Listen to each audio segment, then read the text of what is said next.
ನಮಸ್ಕಾರ, ಆರ್ಗ್ಯಾನಿಕ್ ಕಿಚನ್ಗೆ ಸ್ವಾಗತ. ಇವತ್ತು ನಾನು ಮಾಡ್ತಾ ಇರುವಂಥ ರೆಸಿಪಿ ಕಾಲಿಫ್ಲವರ್, ಬಟಾಣಿ ಹಾಗೆಯೇ ಆಲೂಗೆಡ್ಡೆ ಹಾಕಿ ಗ್ರೇವಿ ಮಾಡ್ಕೊಳ್ತಾ ಇದ್ದೀನಿ. ಇವಾಗ ಬಟಾಣಿ ಸೀಸನ್ ಆಗಿರೋದ್ರಿಂದ ಬಟಾಣಿ, ಆಲೂಗೆಡ್ಡೆ ಹಾಗೆಯೇ ಕಾಲಿಫ್ಲವರ್ ಮೂರರ ಕಾಂಬಿನೇಷನ್ ತುಂಬಾ ಚೆನ್ನಾಗಿರುತ್ತೆ. ಇದರ ಜೊತೆಗೆ ಪೂರಿ ಮಾಡ್ಕೊಳ್ತಾ ಇದ್ದೀನಿ. ನಾವು ಬ್ರೇಕ್ಫಾಸ್ಟಿಗಾದರೂ ಮಾಡ್ಕೊಳ್ಬಹುದು, ಲಂಚಿಗೆ ಅಥವಾ ಡಿನ್ನರಿಗೂ ಸಹ ಈ ರೆಸಿಪಿನ ಮಾಡ್ಕೊಳ್ಬಹುದು. ನನಗಂತೂ ಈ ಮೂರರ ಕಾಂಬಿನೇಷನ್ ತುಂಬಾ ಇಷ್ಟ ಆಗುತ್ತೆ, ಹಾಗಾಗಿ ಮಾಡ್ಕೊಂಡಿದ್ದೀನಿ. ಬನ್ನಿ ಹೇಗೆ ಮಾಡ್ಕೊಳ್ಳೋದು ಅಂಥೇಳಿ ನೋಡೋಣ. ನಾನು ಮೊದಲಿಗೆ ಇಲ್ಲಿ ಬಟಾಣಿ ತೊಗೊಂಡಿದ್ದೀನಿ, 1 ಕಪ್ ಆಗುವಷ್ಟು. ಒಂದು 4 ಆಲೂಗೆಡ್ಡೆ ಹಾಗೆಯೇ ಫ್ರೆಶ್ ಆಗಿರುವಂಥ ಕಾಲಿಫ್ಲವರ್ನ ತೊಗೊಂಡಿದ್ದೀನಿ. ನಾನು ಮೊದಲಿಗೆ ಇಲ್ಲಿ ಆಲೂಗೆಡ್ಡೆನ ಬಾಯ್ಲ್ ಮಾಡ್ಕೊಳ್ತೀನಿ. ಇದು ಹೊಸ ಆಲೂಗೆಡ್ಡೆ ಆಗಿರೋದ್ರಿಂದ ನಾವು ಡೈರೆಕ್ಟಾಗಿ ಬೇಯಿಸ್ಕೊಂಡ್ರೆ ತುಂಬಾ ಲೇಟ್ ಆಗುತ್ತೆ. ಹಾಗಾಗಿ ಒಂದು ಸರಿ ಕುಕ್ಕರ್ನಲ್ಲಿ ಒಂದೇ ಒಂದು ವಿಷಲ್ ಮಾಡಿಸ್ಕೊಂಡು ಆನಂತರ ಗ್ರೇವಿನಲ್ಲಿ ಹಾಕ್ಕೊಳ್ಳೋದ್ರಿಂದ ಬೇಗನೂ ಸಹ ಆಗುತ್ತೆ. ಇದನ್ನು 2 ಭಾಗವಾಗಿ ಕಟ್ ಮಾಡಿ ನೀರು ಹಾಕಿ ಸ್ವಲ್ಪ ಉಪ್ಪನ್ನು ಹಾಕಿ ಒಂದೇ ಒಂದು ವಿಷಲ್ ಆಗುವಷ್ಟು ಮಾಡ್ಕೊಳ್ತೀನಿ. ಈ ಹಸಿ ಬಟಾಣಿಯ ಸೀಸನ್ನಲ್ಲಿ ಯಾವುದೆಲ್ಲ ಅಡುಗೆ ಮಾಡ್ಕೊಳ್ಳಿಕ್ಕಾಗುತ್ತೋ ಎಲ್ಲ ಥರದ ಅಡುಗೆ ಮಾಡ್ಕೊಂಡು ತಿನ್ನೋದ್ರಲ್ಲಿ ಇರುವಂಥ ಮಜಾನೇ ಬೇರೆ ಆಗಿರುತ್ತೆ. ಅದರಲ್ಲಿ ಇದು ಒಂದು ರೆಸಿಪಿ ಅಂತಲೇ ಹೇಳ್ಬೋದು. ಇವಾಗ ಕಾಲಿಫ್ಲವರ್ನ ಸಹ ಕ್ಲೀನ್ ಮಾಡ್ಕೊಳ್ಳೋಣ. ಇದರಲ್ಲಿ ಸಣ್ಣ ಸಣ್ಣ ಹುಳಗಳಿರುತ್ತೆ, ಅದನ್ನೆಲ್ಲ ಕ್ಲೀನ್ ಮಾಡಿ ಒಂದ್ಸರಿ ವಾಶ್ ಮಾಡಿಕೊಂಡು ನೀರಿಗೆ ಸ್ವಲ್ಪ ಉಪ್ಪು ಹಾಗೆಯೇ ಅರಿಶಿಣ ಹಾಕಿ ಕಾಲಿಫ್ಲವರ್ನು ಸಹ ಒಂದು 5 ನಿಮಿಷ ಕುದಿಸ್ಕೊಳ್ಬೇಕು. ಒಂದು 1/4 ಭಾಗ ಬೆಂದಿದ್ರೆ ಸಾಕು. ನೋಡಿ, ಈ ರೀತಿ ಸಣ್ಣ ಸಣ್ಣ ಹುಳಗಳಾಗಿರುತ್ತೆ. ಹಾಗೆಯೇ ಇದನ್ನು ಬೆಳೆಯುವಾಗ ಹೆಚ್ಚಿನ ಔಷಧಿ ಸಹ ಹಾಕಿ ಬೆಳೆದಿರ್ತಾರೆ, ಹುಳಗಳು ಬರದೇ ಇರಲಿ ಅಂಥೇಳಿ. ಹಾಗಾಗಿ ಇದನ್ನು ಬಿಸಿ ನೀರಿನಲ್ಲಿ ಅರಿಶಿಣ ಹಾಕಿ ಕುದಿಸ್ಕೊಳ್ಳೋದ್ರಿಂದ ಔಷಧಿಯು ಸಹ ಹೋಗುತ್ತೆ, ಹುಳಗಳು ಸಹ ಹೋಗುತ್ತೆ. ಇವಾಗ ಇದು ಮುಳುಗುವಷ್ಟು ನೀರು, ಉಪ್ಪು, ಅರಿಶಿಣ ಹಾಕಿ ಒಂದು ಕುದಿ ಬರೋಷ್ಟು ಕುದಿಸ್ಕೊಳ್ಳೋಣ. ಅದುವರೆಗೆ ಈ ಗ್ರೇವಿಗೆ ಬೇಕಾಗಿರುವಂತಹ ಮಸಾಲೆ ರೆಡಿ ಮಾಡ್ಕೊಳ್ಳೋಣ. ಮೊದಲಿಗೆ ಒಂದು ಪ್ಯಾನಿಗೆ 1-2 ಸ್ಪೂನ್ ಆಗುವಷ್ಟು ಎಣ್ಣೆ ಹಾಕ್ಕೊಂಡು ಕಟ್ ಮಾಡಿರುವಂತಹ 2 ಈರುಳ್ಳಿ ಹಾಕ್ಕೊಂಡು ಫ್ರೈ ಮಾಡ್ಕೊಳ್ತಾ ಇದ್ದೀನಿ. ಇದರ ಜೊತೆಗೆ ಒಂದು 7-8 ಎಸಳು ಬೆಳ್ಳುಳ್ಳಿ, 1 ಇಂಚ್ ಆಗುವಷ್ಟು ಶುಂಠಿ, ಹಾಗೆಯೇ ಇದಕ್ಕೆ ಸ್ಪೈಸಸ್ ಬಂದು 1 ಸ್ಪೂನ್ ಆಗುವಷ್ಟು ಸೋಂಪು, ಚಕ್ಕೆ, ಲವಂಗ, ಏಲಕ್ಕಿ ಹಾಕಿ ಫ್ರೈ ಮಾಡ್ಕೊಳ್ಳೋಣ. ನಾವು ಈ ರೀತಿ ಫ್ರೈ ಮಾಡ್ಕೊಂಡು ಹಾಕ್ಕೊಳ್ಳೋದ್ರಿಂದ ನಮಗೆ ಗ್ರೇವಿ ಹೆಚ್ಚಿನ ಟೇಸ್ಟ್ ಕೊಡುತ್ತೆ. ಇದಾದಮೇಲೆ ಹುಳಿ ಟೊಮ್ಯಾಟೊ 2 ಹಾಕ್ಕೊಂಡು ಫ್ರೈ ಮಾಡ್ಕೊಳ್ಳೋಣ. ಇದರ ಜೊತೆಗೆ ಒಂದು ಪಲಾವ್ ಎಲೆ ಹಾಕ್ಕೊಳ್ತಾ ಇದ್ದೀನಿ. ಅದರ ಫ್ಲೇವರ್ ನಮಗೆ ಬೇಕು, ಹಾಗಾಗಿ ಇದರಲ್ಲಿ ಹಾಕಿ ಫ್ರೈ ಮಾಡ್ಕೊಳ್ಬೇಕು. ಕೊನೆಯಲ್ಲಿ ಒಂದು 6-7 ಗೋಡಂಬಿನ ಸಹ ಹಾಕ್ಕೊಂಡು ಫ್ರೈ ಮಾಡ್ಕೊಳ್ತೀನಿ. ಇದಿಷ್ಟನ್ನು ಒಟ್ಟಿಗೆ ಚೆನ್ನಾಗಿ ಫ್ರೈ ಮಾಡಿ ಕೆಂಪಗಾಗಬೇಕು ಮಸಾಲೆ, ಆವಾಗವರೆಗೂ ಹುರ್ಕೊಳ್ಳೋಣ. ಇದೆಲ್ಲ ಹುರಿದಾದ್ಮೇಲೆ ಇದನ್ನು ಫ್ಲೇಮ್ ಆಫ್ ಮಾಡಲಿಕ್ಕೆ ಹೋಗಬಾರ್ದು. 1 ಗ್ಲಾಸ್ ಆಗುವಷ್ಟು ನೀರನ್ನು ಹಾಕಿ ಸ್ವಲ್ಪ ಉಪ್ಪು ಹಾಕಿ ಇದನ್ನು ಕುದಿಸ್ಕೊಳ್ಬೇಕು. ಈ ಮಸಾಲೆ ಹುರಿದು ಒಂದ್ಸಲ ಕುದಿಸ್ಕೊಂಡು ಅನಂತರ ಇದನ್ನು ರುಬ್ಕೊಳ್ಳೋದ್ರಿಂದ ತುಂಬಾ ಟೇಸ್ಟ್ ಕೊಡುತ್ತೆ. ಸ್ವಲ್ಪ ಕೊತ್ತಂಬರಿ ಸಹ ಹಾಕ್ಕೊಳ್ತಿದ್ದೀನಿ. ಒಂದೇ ಒಂದು ಕುದಿ ಬರೋವರೆಗೂ ಕುದಿಸ್ಕೊಂಡು ಈ ಮಸಾಲೆ ತಣ್ಣಗಾದ್ಮೇಲೆ ರುಬ್ಕೊಳ್ಳೋಣ. ಇವಾಗ ಮಸಾಲೆ ಸಹ ರೆಡಿಯಾಗಿದೆ, ಆಲೂಗೆಡ್ಡೆ ಸಹ ಬೆಂದಿದೆ, ಕಾಲಿಫ್ಲವರ್ ಸಹ ಬೆಂದಿದೆ. ಇದೆರಡನ್ನೂ ಶೋಧಿಸ್ಕೊಳ್ಳೋಣ.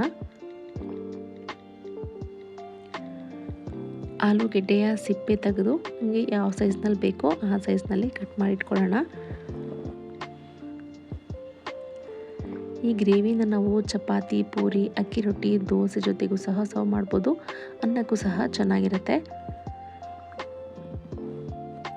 ಈ ರೀತಿಯಾಗಿ ಕಟ್ ಮಾಡಿ ಇಟ್ಕೊಳ್ತಿದ್ದೀನಿ ಆಲೂಗೆಡ್ಡೆನ. ಇವಾಗ ತರಕಾರಿ ಎಲ್ಲ ರೆಡಿಯಾಗಿದೆ, ಮಸಾಲೆ ಸಹ ತಣ್ಣಗಾಗಿದೆ. ಅದನ್ನು ಮಿಕ್ಸಿ ಜಾರ್ನಲ್ಲಿ ಹಾಕಿ ನುಣ್ಣಗೆ ರುಬ್ಕೊಳ್ಬೇಕು. ಇಲ್ಲಿ ಪಲಾವ್ ಎಲೆನ ತೆಗೆದು ಅನಂತರ ರುಬ್ಕೊಳ್ಳೋಣ. ತೆಂಗಿನಕಾಯಿಯ ಅವಶ್ಯಕತೆ ಬೇಡ. ಮಸಾಲೆ ಸಹ ರೆಡಿಯಾಗಿದೆ.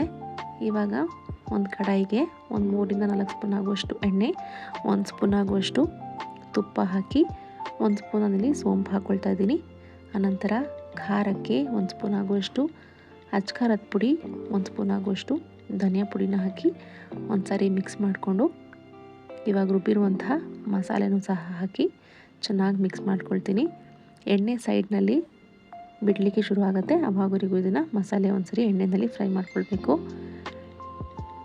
ನಾವು ಆಲ್ರೆಡಿ ಮಸಾಲೆನ ಚೆನ್ನಾಗಿ ಫ್ರೈ ಮಾಡಿ ನೀರು ಹಾಕಿ ಕುದಿಸ್ಕೊಂಡು ಆನಂತರ ರುಬ್ಬಿರೋದ್ರಿಂದ ಇಲ್ಲಿ ಹೆಚ್ಚಾಗಿ ಫ್ರೈ ಮಾಡ್ಕೊಳ್ಳೋ ಅವಶ್ಯಕತೆ ಇಲ್ಲ.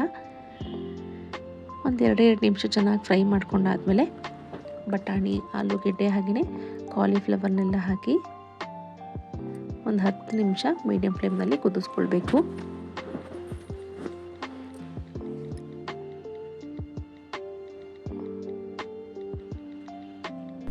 ಈಗ ಮಸಾಲೆ ಎಲ್ಲ ಚೆನ್ನಾಗಿ ಫ್ರೈ ಆಗಿದೆ. ಇದಾದಮೇಲೆ ಹಸಿ ಬಟಾಣಿ, ಕಟ್ ಮಾಡಿರುವಂತಹ ಆಲೂಗೆಡ್ಡೆ, ಕಾಲಿಫ್ಲವರ್ನ ಹಾಕ್ಕೊಳ್ತಾ ಇದ್ದೀನಿ. ರುಚಿಗೆ ತಕ್ಕಷ್ಟು ಉಪ್ಪನ್ನು ಹಾಕಿ ಚೆನ್ನಾಗಿ ಮಿಕ್ಸ್ ಮಾಡಿಕೊಂಡು ಲಿಡ್ ಕ್ಲೋಸ್ ಮಾಡಿ ಒಂದು 5 ನಿಮಿಷನಾದರೂ ಕುದಿಸ್ಕೊಳ್ಬೇಕು. ಎಲ್ಲನೂ ಚೆನ್ನಾಗಿ ಬಾಯ್ಲ್ ಆಗಿರೋದ್ರಿಂದ ಹೆಚ್ಚಿನ ಟೈಮ್ ಹಿಡಿಯೋದಿಲ್ಲ.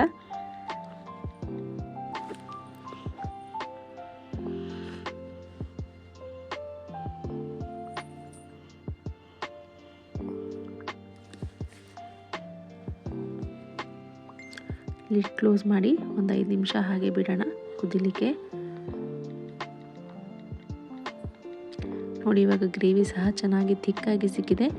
ಇವಾಗ ನಾನಿಲ್ಲಿ ಹಾಲಿನ ಕೆನೆಯನ್ನು ಹಾಕ್ಕೊಳ್ತಾ ಇದ್ದೀನಿ, ಅಥವಾ ಗಟ್ಟಿ ಮೊಸರು ಸಹ ಹಾಕ್ಕೊಳ್ಬೋದು. ಆದರೆ ಹುಳಿಯಾಗಿರಬಾರ್ದು.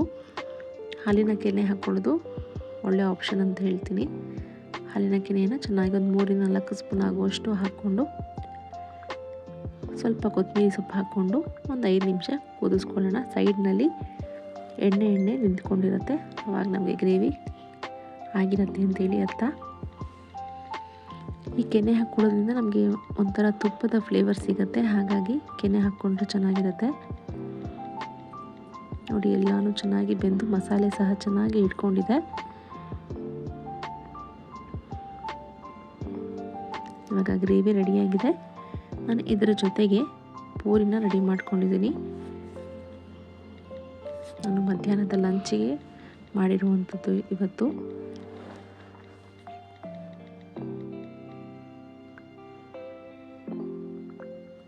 ಬಟಾಣಿ, ಆಲೂಗೆಡ್ಡೆ, ಕಾಲಿಫ್ಲವರ್ನ ಕಾಂಬಿನೇಷನ್ ತುಂಬಾ ಚೆನ್ನಾಗಿರುತ್ತೆ. ಪರೋಟಾಗೂ ಸಹ ತುಂಬ ಚೆನ್ನಾಗಿರುತ್ತೆ ಇದು.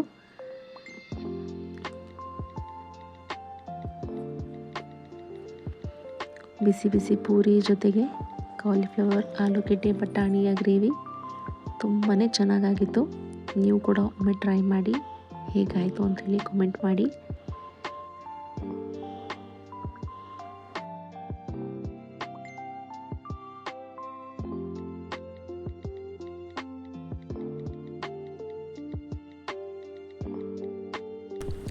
ಪೂರಿ ಸಹ ಮಾಡ್ಕೊಂಡಿದ್ದಾಗಿದೆ.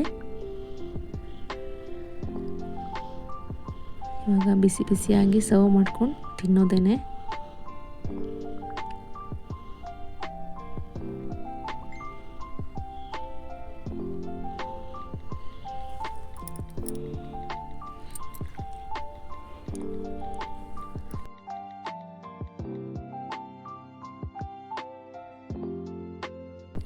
ಬಿಸಿ ಬಿಸಿ ಪೂರಿ ಜೊತೆಗೆ ಕಾಲಿಫ್ಲವರ್, ಆಲೂಗೆಡ್ಡೆ, ಬಟಾಣಿಯ ಗ್ರೇವಿ ರೆಡಿಯಾಗಿದೆ. ನೀವು ಕೂಡ ಒಮ್ಮೆ ಟ್ರೈ ಮಾಡಿ ಹೇಗಾಯಿತು ಅಂತೇಳಿ ಕಾಮೆಂಟ್ ಮಾಡಿ. ಇದುವರೆಗೂ ಯಾರೆಲ್ಲ ನನ್ನ ಚಾನಲ್ನ ಸಬ್ಸ್ಕ್ರೈಬ್ ಮಾಡ್ಕೊಂಡಿಲ್ವೋ ಪ್ಲೀಸ್ ಸಬ್ಸ್ಕ್ರೈಬ್ ಮಾಡ್ಕೊಳ್ಳಿ. ಈ ವಿಡಿಯೋಸ್ನ ನಿಮ್ಮ ಫ್ರೆಂಡ್ಸ್ ಆ್ಯಂಡ್ ಫ್ಯಾಮಿಲೀಸ್ಗೂ ಕೂಡ ಶೇರ್ ಮಾಡಿ. ವಿಡಿಯೋಗೆ ಲೈಕ್ ಹಾಗೂ ಕಾಮೆಂಟ್ ಮಾಡೋದನ್ನು ಮರಿಬೇಡಿ. Thank you.